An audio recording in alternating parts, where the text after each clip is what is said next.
Hello guys, welcome to my channel A. Medical Knowledge. Today in this lecture we are going to discuss about the radiology.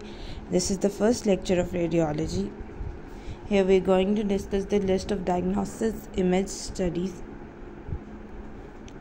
In this we will discuss about X-ray, CT scan, MRI, nuclear imaging, ultrasound, mammography, angiography or fluoroscopy. In detail we are going to discuss. These topics are just for introduction purpose and you get the what is happening in this X-ray machine, how it's work. These are important topics, and for MCQ's point of view, always remember. Let's start our topic. This is a diagnostic imaging studies. Why we use different diagnostic tool like X-ray, CT scan or MRI, as anybody knows. We use this to identify the pathological condition, require recognition of normal anatomy, ताकि हमें normal anatomy तो पता होती है, जहाँ पे abnormality या pathological condition आती है. We are going to study medical imaging for this purpose. For example, as you can see this in this picture, we are going to the X-ray and we can see the rib cage और bones. अब हम देखेंगे कि हमें soft tissue या दूसरे tissues क्यों नहीं नज़र आ रहे, वो हम डिटेल में पढ़ेंगे क्योंकि उनकी डेंसिटी क्या आता है. ऑब्जेक्टिव क्या, how X-ray create an image of internal body structure, ये करना है हमने स्टडी. और 5 बेसिक रेडियोग्राफिक डेंसिटीज़ का पता होना चाहिए. ब्रीफली बैकग्राउंड के बारे में पढ़े हैं तो हमें एक्सरे हमने पढ़ा था, बचपन से ही पढ़ रहे हैं, एफएससी में भी पढ़ा हुआ है कि रॉजर ने 1895 में किया था. ये जस्ट फॉर इन्फॉर्मेशन है, मेडिकल में इसका कोई इतना नहीं आता कि किसने बैकग्राउंड बताएं, आपकी जनरल इन्फॉर्मेशन और रिवीजन के लिए. अब इसने क्या कहा था कि न्यू इनविजिबल रेज होती है जब ऑब्जेक्ट से पास करती है तो वहाँ पे उसका शेडो बना लेती है, जिसमें ह्यूमन टिश्यू भी आता है, लेकिन ह्यूमन की बोन्स और मेटल नहीं आता. ठीक है, उससे क्या इनविजिबल रेज आती है, जब भी ऑब्जेक्ट से पास करती है तो वो उसका शेडो कास्ट करती है, ह्यूमन टिश्यू, लेकिन ह्यूमन बोन और मेटल नहीं आता. फिर उसके साइंटिस्ट ने रॉजर की जो उसने डिस्कवरी की तो उसे रेप्लिकेट करते परफॉर्म किया क्लिनिकल सेटिंग में. रॉजर को फर्स्ट मेडिकल नोबेल प्राइज़ मिला था, वो 1901 में मिला था.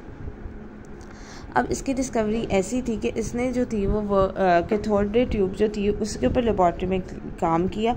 ये ट्यूब जो थी ये ग्लास बल्ब की बनी हुई थी. इसके एंड पे एक पॉजिटिव लगाया, अदर एंड पे नेगेटिव लगाया, और इसने क्या किया, वहाँ से एयर को रिमूव कर दिया और हाई वोल्टेज अप्लाई किया तो एक फ्लोरेसेंट ग्लो आया था. मतलब एक आप देख सकते हैं इस ट्यूब में एक नेगेटिव है और एक पॉजिटिव एंड इसकी बीम का. देन जब इसे हाई वोल्टेज अप्लाई किया गया तो एक ग्लो प्रोड्यूस हुआ, फ्लोरेसेंट ग्लो प्रोड्यूस हुआ. देन उसके बाद फर्दर ऑब्जर्व किया गया कि रेज जो है वो पॉजिटिवली स्क्रीन पे in front of a tube आती है. देखिए इस तरह उसने यूज़ की, ये फिल्म है हमारे पास और ये ट्यूब है, तो इस तरह जो थी वो स्क्रीन पे एमिटेड कर रही थी. डिस्कवरी ऑफ इनविजिबल रेज और light passes through the piece of black paper thin sheet of aluminium copper, but the light did not passes through a block of lead his bone and so these objects cast a shadow on the screen. देखो कितना आसानी तरीके से मैंने लिखा है कि देखिए यहाँ पे हमने ना मेटल का लेड का एक पीस रखा. जब हमने लेड की इसकी डिस्कवरी में पीस रखा तो हमें पता लगा कि सारों का कर लिया, लेकिन लेड का जो है वो देखिए आप अगर स्क्रीन पे तो ग्रीन कलर की स्क्रीन पे आपको लेड का वैसे ही शेडो लगेगा. तो लेड हमने एट दैट टाइम ऐसे तस्वर की कि वो हमारी बोन है. This is because these objects have a higher density or less space between their atoms so for the rays to pass through. अब जो भी लेड का बॉक्स है, यहाँ हम इसको अपना लेड के बॉक्स की जगह बोन लेते हैं तो हमारी बोन जो होती है उसकी डेंसिटी हाई होती है और उसके एटम्स के दरमियान स्पेसेस कम होती है, जिसकी वजह से वो शेडो को कास्ट नहीं कर पाते. Then shortly after discovery Roger ने अपनी वाइफ पे किया था, जिसकी वो जो थी वो इंगेजमेंट रिंग भी नज़र आई थी उस पर. तो इसने डिस्कवरी एक्सरे की अपनी वाइफ पे, और फिर उसके बाद एक्सरे रेज जो थी इलेक्ट्रोमैग्नेटिक एनर्जी थी जो ट्रैवल करती थी स्पीड ऑफ लाइट से, इतनी ये स्पीड तेज़ थी इसकी. अगर इसका मॉडर्न एक्सरे रेज का देखें तो हमें कैथोड एनोड बनेगा, रोटेटर मिलेगा, टारगेट डिवाइस मिलेगा, ग्लास मेटल एनवेलम या वैक्यूम ट्यूब मिलेगा. देखिए अगर आप देखें ना, ये पीछे भी मैंने बताया कि कैथोड और एनोड तो हमारे पास एक पॉजिटिव और नेगेटिव चार्ज वाला आ गया. देन उसके पास एक टारगेट डिवाइस, मतलब जहाँ पे हमें ओनियम और वैक्यूम ट्यूब एयर रिमूव करनी है, हाई वोल्टेज अप्लाई करना है, वही बेसिक है, लेकिन उसे मॉडर्न में किस तरह हम यूज़ करें। अब ये देखिए इस तरह का होता है, एक वैक्यूम है हमारे पास, एक इलेक्ट्रिक बीम है, एक ऑयल बाथ है, एक लेड केस है, एक कैथोड है हमारे पास, एक फिल्टर्स है और टंगस्टन और मोटर है। लेड केस होल्ड कर रहा होता है हमारे पास क्या, मशीन को हमने पूरा उसमें पैक किया होता है और वो हर डायरेक्शन में जा रहा होता है। अब ये देखिए X-ray come out a little window facing the patient, X-ray passes the patient. अब एक्सरे जो है वो पेशेंट से पास हुई है। हार्ट ऑफ द मशीन जो है इस इलेक्ट्रोड है, अ कैथोड एंड एनोड है। देन उसके बाद कैथोड को हमने हीट किया है, फर्स्ट करंट पास किया है फिलामेंट से और वो हीट अप हुआ है। Then heat cause current to structure electron of the surface and beam of electron is attached by the positive charge anode। समझ लीजिए कि हीट जो थी वो करंट को उसने क्या कि इलेक्ट्रॉन वहाँ से ऑफ हो और इलेक्ट्रॉन अटैच हो गए पॉजिटिवली चार्ज एनोड पे। एनोड जो है यहाँ पे पॉजिटिवली चार्ज है, disk made up of tungsten बनी है। डिफरेंस बिटवीन एनोड और cathode extremely different, electron fly कर रहे होते हैं within the tube and powerfully force कर रहे होते हैं। ये बस वर्किंग आप पढ़ लें, इतनी इंपॉर्टेंट नहीं है। देन उसके बाद स्पीड ऑफ इलेक्ट्रॉन जो है वो टंगस्टन एटम के बराबर होते हैं। इलेक्ट्रॉन नॉकड आउट, लूज और फॉल लेवल ऑफ एनर्जी कर रहे होते हैं। इलेक्ट्रॉन रिलीज करते हैं एक्स्ट्रा एनर्जी को। Since the drop is big one the energy release is very high. ये जो देखिए एक्सरे रेज जो है वो फोटॉन की फॉर्म में आ रहे हैं।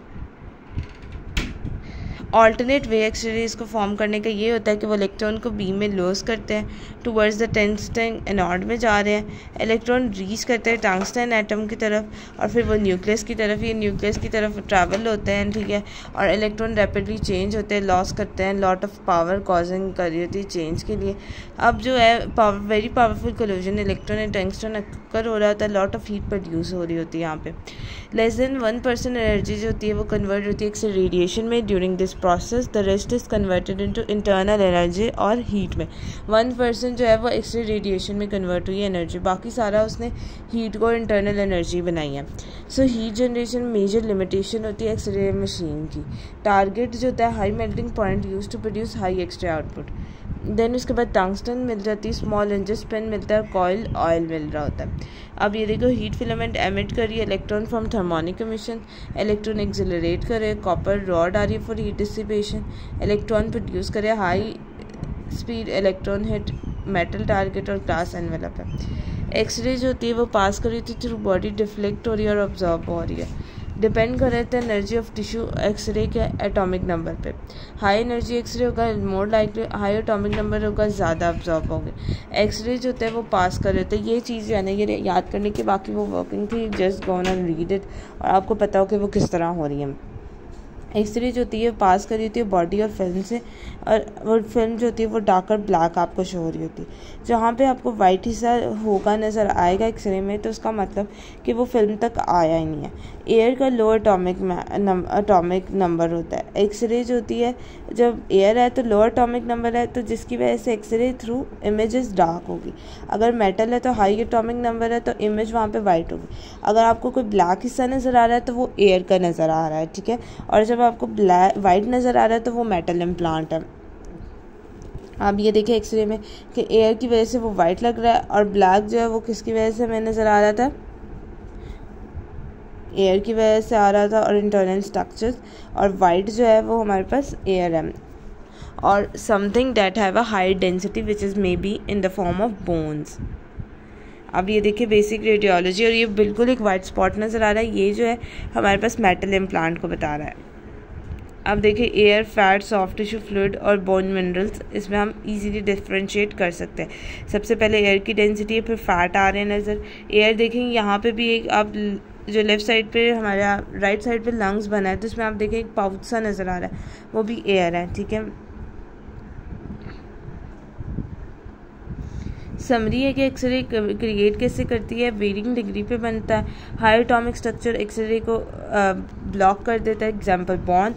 लो एटॉमिक नंबर है तो एक्सरे पास कर देती है एयर और lungs. If X-ray were block to the same degree by all body structure could we see the internal part of the body. ये क्वेश्चन है, तो कमेंट सेक्शन में आप मुझे इसका आंसर देंगे। अगर एक्सरे रेज सारी ब्लॉक कर दी जाए सेम डिग्री पे तो क्या बॉडी का हम इंटरनल स्ट्रक्चर देख सकते हैं।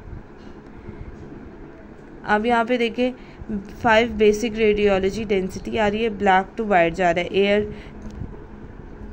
Air fat soft tissue fluid और बोन मिनरल सब कुछ आ रहा है। अब देखें एनी स्ट्रक्चर नॉर्मल पैथोलॉजी, हम उसके साइज शेप उसके कॉन्टोर देखते हैं, पोजीशन डेंसिटी देख रहे होते हैं। बेनिफिट्स और रिस्क है। इफेक्ट ऑफ आयनाइजेशन रेडिएशन हमारी बॉडी पे डिफरेंट रहता है उसके टाइप और एनर्जी पे। Internal commission on radiological protection ने रिकमेंड किया है कि exposure above the natural background radiation should be kept low रखना चाहिए ताकि हम इंडिविजुअल डोज की लिमिटेशन को अचीव या below the individual dose limitation reasonably achieve कर सकें। मतलब क्या कि हमें जो ICRP है उसने कहा था कि आपने नेचुरल बैकग्राउंड जो है रेडिएशन का वो लो रखना है, ठीक है, ताकि जो हमारी इंडिविजुअल की डोज है उससे ये बिलो आ सके, ठीक है। और कितना डोज होना चाहिए, तो 1 MSV पर ईयर होना चाहिए।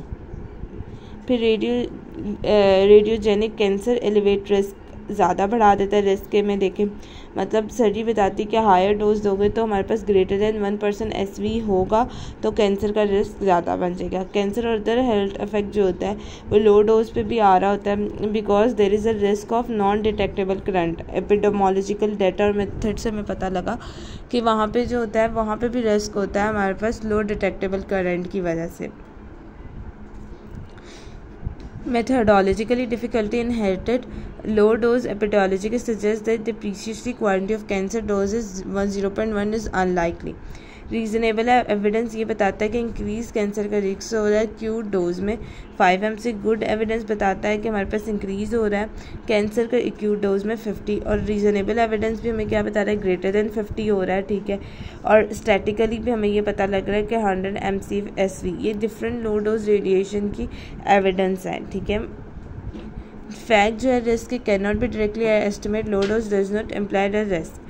There are no restriction on the level of exposure of medicine. Exposure must be justified. आप ये नहीं कह सकते कि आप एक्सरे करवाए ना, लेकिन वो जस्टिफाई होना चाहिए कि पेशेंट की मैनेजमेंट के अकॉर्डिंग आ रहा है। Clinical reasonably kept exposure low without comparison the procedure optimization. Radiation dose in justification factor should be kept as low as possible. There must be clinical indication for the exam होनी चाहिए, diagnostic कील होना चाहिए, result आपको पता होना चाहिए कि डायग्नोसिस में medic physician who care out exam has responsibility for control all aspective conductive internal exam optimisation. Diagnosis examination associated radiation hazards वगैरह से भी होती है, इसमें सारी बातें वो जर्नलाइज बता रहा है।